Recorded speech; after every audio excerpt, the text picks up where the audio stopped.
फरवरी का महीना शुरू होते ही या यूं कहें कि बसंत की शुरुआत के साथ ही हमारे गार्डन में कुछ ज़रूरी चीज़ें हैं, ज़रूरी काम है जो कर लेना चाहिए। बहुत ही इम्पोर्टेंट चीज़ ये है कि किन पौधों की कटाई छटाई करनी है और किन की नहीं करनी है, किनको खाद देना है और किनको नहीं देना है।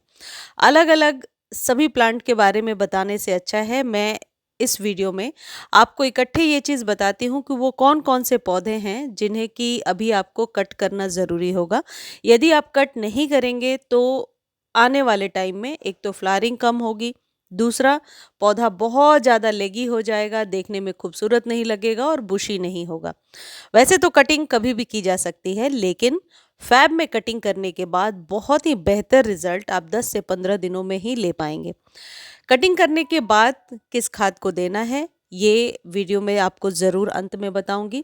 जितने पौधे मेरे पास हैं उन सबको मैंने इसमें बताने की कोशिश किया है, लेकिन जिन पौधों के बारे में आपको पूछना है मैं नहीं बता पाई हूँ तो आप टेक्स्ट में लिख दीजिए, जितनी जल्दी हो सकता है मैं आंसर दूंगी। देखिए, जो पौधे डोरमेंट थे, जो नवंबर से लेकर जनवरी तक फ्लावरिंग नहीं कर रहे थे, लेकिन अब उनके फ्लावरिंग का टाइम है, तो उन्हें नींद से जगाने के लिए बहुत ही बढ़िया खाद, बहुत ही बढ़िया फीड उन्हें देना पड़ेगा। इनमें सबसे पहला पौधा है गार्डेनिया यानी कि गंधराज। गंधराज को अभी आप कट कर दीजिए यदि ज़मीन में लगा हुआ है, गमले में भी लगा हुआ है और पौधा बहुत ज़्यादा लेगी हो रहा है, लंबा हो रहा है, तो उसे कट करके एक शेप ज़रूर दीजिए। खासकर यदि कंटेनर गार्डनिंग करते हैं आप तो पौधे को हमेशा शेप में रखना ज़रूरी है। इसके 2-3 फ़ायदे एक साथ आप ले सकते हैं। एक तो पौधे में जब हम कटिंग करते हैं मल्टीपल ब्रांचेस ले पाते हैं। दूसरी चीज़, पौधे को संभालना भी ईज़ी हो जाता है। यानी कि पौधा इधर-उधर से नहीं भागता, नहीं बढ़ता, कलियाँ ज़्यादा आती हैं, निश्चित तौर पर कलियाँ ज़्यादा आती हैं। तो जो गंधराज का पौधा आपके पास लगा हुआ है और कई लोग लिख रहे हैं कि गंधराज में अब फ्लावरिंग नहीं हो रही है या पौधा बहुत ख़राब सा हो गया है, तो सबसे पहले ऊपर से 2-3 इंच तक कट कीजिए। यानी कि यदि मान लीजिए 6 इंच का पॉट है तो पौधे की ऊंचाई आपके गमले के डबल होनी चाहिए। यदि छोटे गमले में बहुत ही लंबा हो रहा है पौधा तो ये भी नुकसानदायक है और फिर रूट बाउंड होने लगता है और गर्मियों में फिर हम रीपॉट नहीं कर पाते हैं। यदि बड़ा गमला देना है, छोटे गमले से निकाल कर बड़े गमले में डालना है तो फैब के मंथ में ये काम कर सकते हैं। यानी फैब के मंथ में आपको अपने सभी पौधों को, जितने पौधे आपने लगा रखे हैं, सबके साथ कुछ ना कुछ ट्रीटमेंट करना ज़रूरी है। परमानेंट वाले सभी पौधों को खाद देना है, कटिंग करनी है और यदि रीपॉट करना चाहते हैं तो फैब में आसानी से कर सकते हैं। अगला जो पौधा है जिसे आपको कटिंग करके शेप में ले आना है वो है कुंद का पौधा। ये बहुत ही कॉमन प्लांट है, सभी के घरों में देखने को मिलता है और ये बहुत ही बुशी हो जाता है छोटे गमले में भी, हालांकि ज़मीन में भी इसे लगा सकते हैं। लेकिन यदि आपको फ्लावरिंग चाहिए आने वाले समय में तो निश्चित तौर पर इसकी कटिंग करके आपको खाद देना है, गमले की गुड़ाई भी करनी है सॉइल की, और यदि मिट्टी बहुत जम गई है तो उसे हल्का भुरभुरा बना करके रखना है। इस पौधे को धूप में रखना चाहिए और यदि अब तक आपने कहीं अंदर या शेड में रखा था तो फैब के बाद इसे धूप में रखिए और रेगुलर पानी देना शुरू कीजिए। मल्टीपल ब्रांचेज और कलियों के लिए पौधे में कटिंग कीजिए। 2 से 3 इंच कटिंग बहुत ही आइडियल होती है किसी भी पौधे के लिए, तो कटिंग इस पौधे की कीजिए। अगला जो पौधा है यह है चमेली का पौधा। चमेली का पौधा आपने देखा होगा मेरे गार्डन में, यदि आप पुराने व्यूअर हैं, बहुत ही लॉन्ग हो जाता है। ये पौधा भी कटिंग करने के 5 से 6 दिनों बाद देखिए इतना लंबा हो गया है। ऑलरेडी मैंने इसकी कटिंग अभी से 3-4 दिन पहले कर दिया था, तभी इसमें 2-3 ब्रांचेस दिख रही हैं। अगला है इग्ज़ोरा। इग्ज़ोरा की कटिंग करेंगे यदि लॉन्ग वैरायटी है आपके पास या शॉर्ट वैरायटी है तो इस तरीके से 3 से 4 दिनों में ब्रांच निकलने लगेगी और अगली बार जब फ्लावरिंग होगी बहुत ही बढ़िया कलियां निकल करके आएंगी। और ये है गुलदाउदी। गुलदाउदी के जो लंबे लंबे पौधे थे आपके पास उन्हीं में से कट करके आप कटिंग लगा लीजिए या फिर उन्हें आप काटिए और ज़मीन से जो न्यू प्लांट निकल रही है, न्यू पप्स निकल रही है, उसे पनपने दीजिए। ये है मैक्सिकन पिटूनिया। यदि कटिंग लगाना चाहते हैं लगा सकते हैं, झाड़ीनुमा बनाना चाहते हैं तो ऊपर से 2-3 इंच तक इसे कट कर दीजिए। अगला है जेड का पौधा। जेड को ग्रो करने का फ़ैब में सबसे अच्छा टाइम होता है, तो अपने ही पौधे से कटिंग निकालिए, बहुत सारे पौधे लगा लीजिए और जेड को बुशी भी बना सकते हैं। जो लोग बोनसाई बनाना चाहते हैं या कोई शेप देना चाहते हैं, ये बिल्कुल सही टाइम है। ये है पोर्टुला या फिर मॉस रोज़। ये पौधा यदि पहले से आपके पास है, जैसा मेरा पौधा दिख रहा है, ये अब ग्रो होना शुरू हो जाएगा। तो इसे आप थोड़ी कट कर दीजिए, हालाँकि कंप्लीट डिटेल वीडियो चैनल पर ऑलरेडी मैंने शेयर कर दिया है। तो अपने ही पौधे से छोटी-छोटी कटिंग निकालिए, कटिंग को सॉइल में दबाइए, किसी भी तरीके के सॉइल में ये ग्रो हो जाता है, बस कीचड़ से मिट्टी नहीं होनी चाहिए।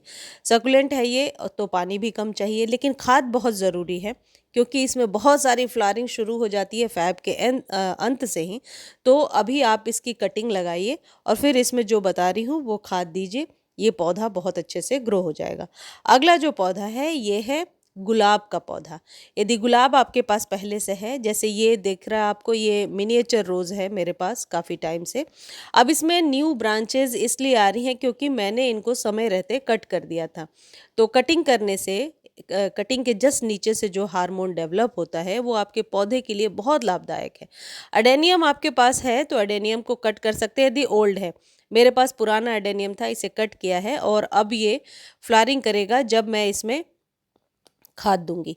ये जो पौधा आपको दिख रहा है ये अजवाइन का पौधा है और इसकी कटिंग लगा सकते हैं, कट कर सकते हैं। ये अरेलिया है, अरेलिया को पूरा ही काट दिया है मैंने क्योंकि ये बहुत ही झाड़ीनुमा हो गया था। रबर प्लांट को कट कर सकते हैं, कटिंग लगा सकते हैं। जितने भी इंडोर पौधे उनकी भी कटाई छटाई अभी फैब में आप कर सकते हैं। आप मैरीगोल्ड की कटिंग भी लगा सकते हैं और बीजों से भी ग्रो कर सकते हैं। ये है अपराजिता। अपराजिता को निश्चित तौर पर कट कीजिए और देखिए इस तरीके से न्यू न्यू उस पर छोटी-छोटी स्टेम निकलने लगेगी। अपराजिता पूरी गर्मी फ्लावरिंग करता रहता है, तो अपराजिता की कटिंग ज़रूरी है। पिटूनिया है आपके पास तो पिंचिंग कीजिए, नॉट कटिंग।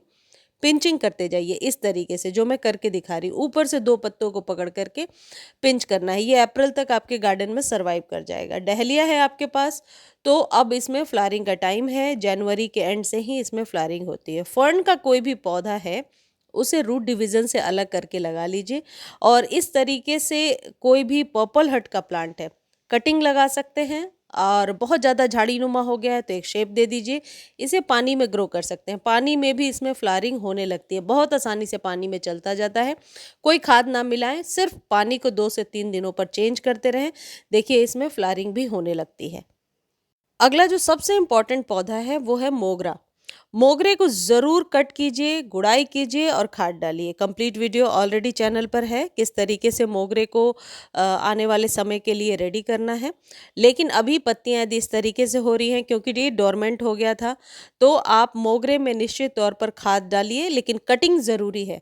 मोगरे को कैंची की सहायता से भी स्वस्थ बनाया जा सकता है और ज़्यादा से ज़्यादा फ्लावरिंग ली जा सकती है।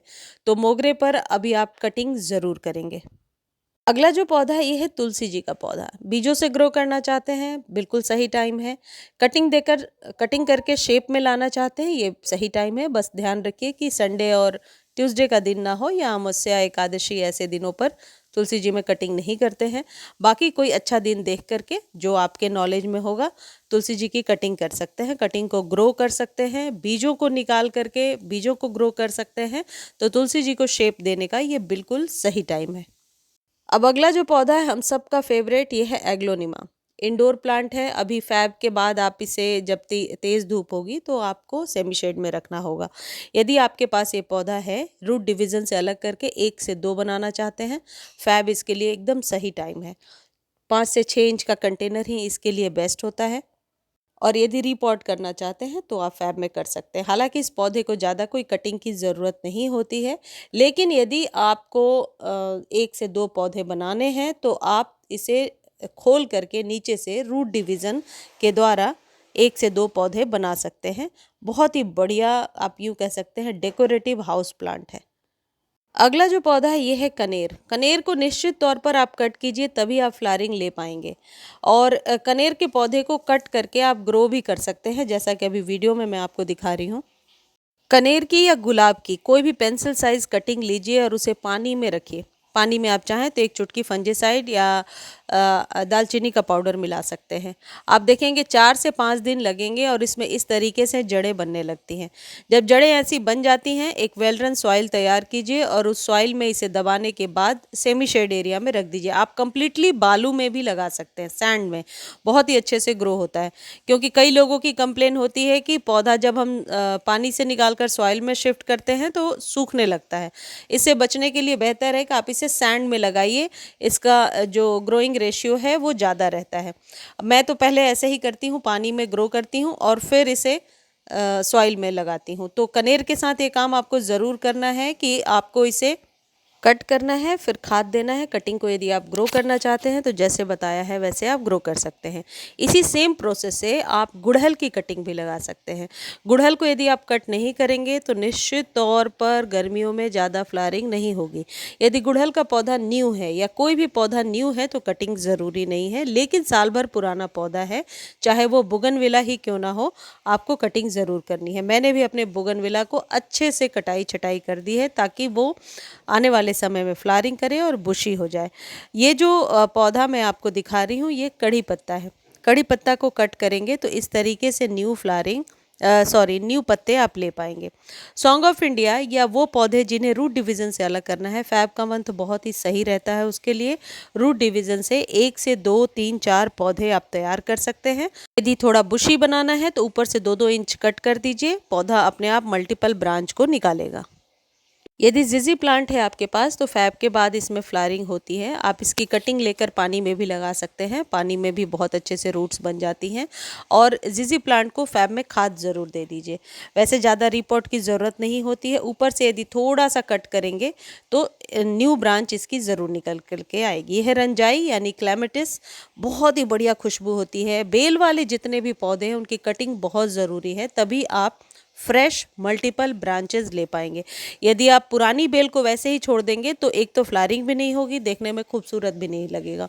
तो अभी फैब के मंथ में रंजाई का पौधा आपके पास है तो इसे कट कीजिए, कट करने के बाद खाद दीजिए और फिर आप देखिए आने वाले 40 से 45 दिनों में इसी तरीके से फूलों से गुच्छों में ये पौधा लटकने लगेगा। कोलियस भी एक परमानेंट पौधा होता है, यदि गर्मियों में आप बचा करके रखते हैं। इसको घना बनाना है तो ऊपर से 2-2 इंच आपको कट करना पड़ेगा। यदि आप कटिंग लगाना चाहते हैं तो अपने ही पौधे से लेकर के कोई भी कटिंग आप लगा सकते हैं। कोलियस बहुत आसानी से गर्मियों में भी सर्वाइव कर जाता है। सिंसेवेरिया या स्नेक प्लांट की कोई भी वैरायटी है और उसे आप घना बनाना चाहते हैं तो ये कर सकते हैं कि उसको बड़े गमले में शिफ्ट कर दें। ऊपर से कट करने से कोई बहुत ज़्यादा रिजल्ट नहीं इसका दिखता है। आप यदि कट करते हैं, बहुत लंबा हो गया है, पत्ते बहुत लंबे हो गए और यदि कट करते हैं तो उसकी कटिंग को इस तरीके से सॉइल में दबा दीजिए, बहुत आसानी से जड़ें निकल आती हैं। वैसे इसको घना बनाने के लिए आप ये कर सकते हैं कि रीपॉट कर दीजिए। रीपॉट करने के बाद आप देखेंगे नीचे से मल्टीपल ब्रांचेस निकल रही हैं, पानी थोड़ा कम देना होता है और ये पौधा बहुत ही अच्छे से सालों साल आपके गार्डन में चलता जाता है। अगला है डबल चांदनी। इसकी कटिंग बहुत ज़रूरी है। डबल चांदनी की ऊपर से कटिंग कीजिए। इसके पुराने स्टेम को लेकर, पेंसिल साइज स्टेम को लेकर, जैसे कनेर, गुड़हल, गुलाब के लिए बताया है वैसे इसकी कटिंग को ग्रो भी कर सकते हैं। इसमें भीनी भीनी खुशबू आती है और इसके लीव्स भी देखने में बहुत ही खूबसूरत होते हैं। तो इस पौधे को डबल चांदनी की कटिंग करना अभी फैब में बहुत ज़रूरी है।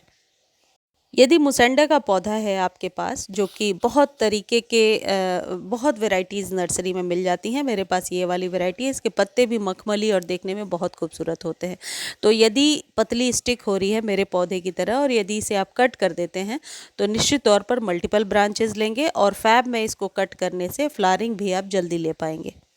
टिकोमा एक परमानेंट पौधा है। ऊपर से 2-3 इंच कट कीजिए और इसको ट्रेलिस की सहायता से बांध दीजिए। बहुत आसानी से बेल नुमा ये पौधा पूरी सर्दी बरसातों तक अभी से लेकर के बरसातों तक बहुत ही अच्छे से फ्लावरिंग करता रहेगा।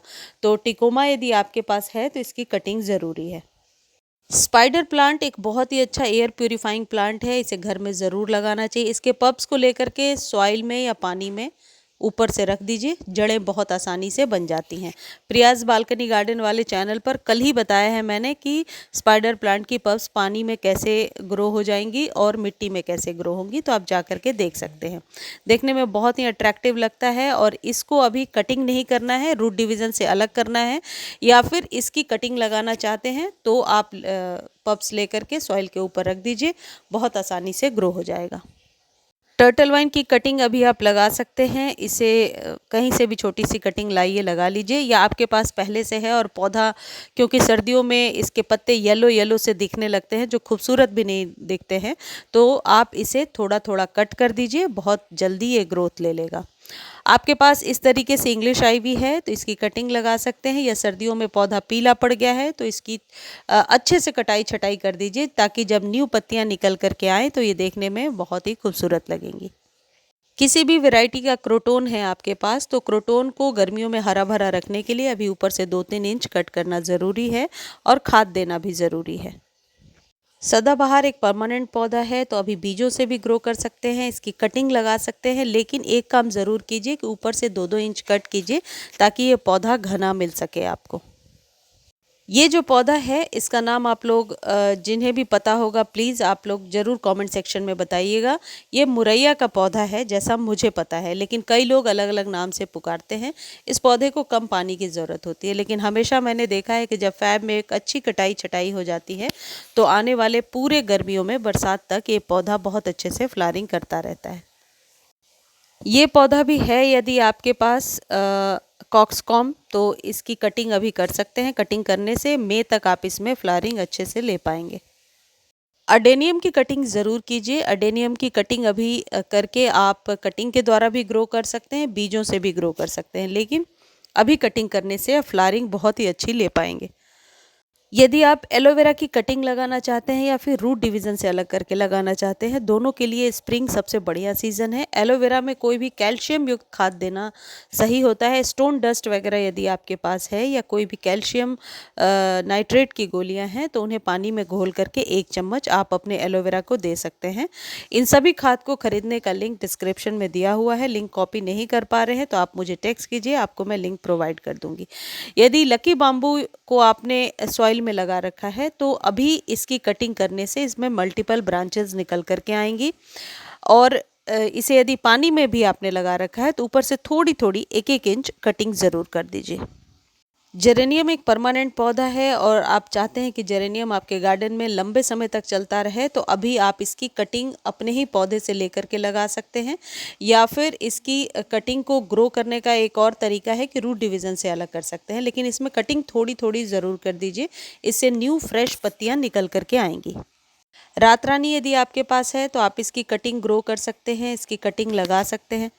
रात रानी बहुत ही खुशबू वाला पौधा है और रात में ही इसकी फ्लावरिंग होती है। अभी कटिंग करने से बहुत ही अच्छी फ्लावरिंग आने वाले सीज़न में आप ले पाएंगे। यदि आपके पास हर श्रृंगार या पारिजात है और यदि ज़मीन में भी लगा हुआ है तो इसकी जितनी ज़्यादा आप कटाई छटाई करेंगे, फैब में तो ज़रूर कीजिए, तो आप अपने पौधे से मल्टीपल ब्रांचेस ले सकते हैं, न्यू पौध लगा सकते हैं और पौधे को बुशी बना सकते हैं। तो फैब में इसमें कटाई ज़रूर कीजिए।